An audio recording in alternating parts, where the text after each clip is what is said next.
student, today we are learning the moment of inertia of perpendicular axis of plane laminar body. What is mean by the plane laminar body? Now see that this is a plane sheet is there and it is having the very small thickness. This is called as a laminar body. If you take it as this object which is having the large thickness as compared to this, that's why the theorem is not applicable for this object, and theorem is applicable only for the thickness of the object is very small, and we called as it is a laminar body. This laminar body can be rotated in this position and this can be rotated in another position. And if you consider as this laminar body about an axis passing through the center and perpendicular to the plane laminar body, and this position object can be rotated. It means that there are the three axes is there. One is perpendicular to the plane of the body and the two axes are there which are mutually perpendicular to its plane. The statement of the perpendicular axis theorem, mathematically it is given as Iz is equal to Ix plus Iy.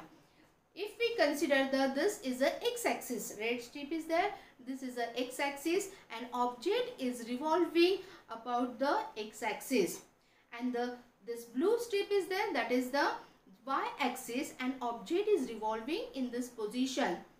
Addition of these two axes, Ix moment of inertia about the x-axis, moment of inertia about the y-axis, that addition gives as the moment of inertia of a body about an axis passing through the center of the object and mutually perpendicular to the two axes in its plane.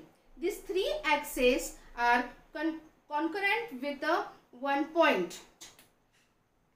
Now let us consider the diagram.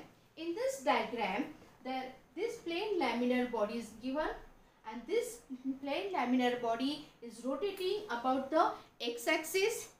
This is rotating about the y-axis, and it is also rotating about the z-axis. X, y, z three axes are mutually perpendicular to each other. Next is we consider as a point P. This point P is perpendicular to the x-axis and y-axis. We consider as a small element, small mass element situated at a point P from the axis of rotation at a distance r. OP is equal to r, which is equal to under root of x square plus y square. Now we are finding the moment of inertia of a body about an axis, which is equal to the integration of distance square into dm. Now if we consider the x-axis, from the x-axis point P is situated at a distance y. Therefore, formula for the moment of inertia of a body about the x-axis is equal to integration of pm square into dm. Integration of pm value is equal to y. Therefore, integration of y square into dm, equation number 1. Similarly, moment of inertia of a body about the y-axis is equal to Iy, which is equal to integration of Pn square into dm. Substitute the value of the Pn is equal to the x. Therefore, integration of x square into dm, equation number 2. The moment of inertia of the body about the z-axis. About the z-axis, point P is situated at a distance r from the axis of rotation. The moment of inertia of a body about the z-axis is equal to the Iz. Iz is equal to integration of O, equation number 3. Now we are substituting the r value, which is already calculated. R is equal to under root of x square plus y square. Therefore, equation become Iz is equal to integration of x square plus y square into dm. Separating the two terms, we get here integration of x square into dm plus integration of y square into dm. Now see that from equation number 1, Ix is equal to integration of y square into Tm. Therefore, this equation becomes as Ix.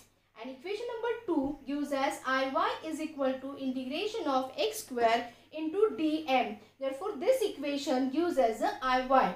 Therefore, Iz is equal to Iy plus Ix. Iz is equal to Ix plus Iy.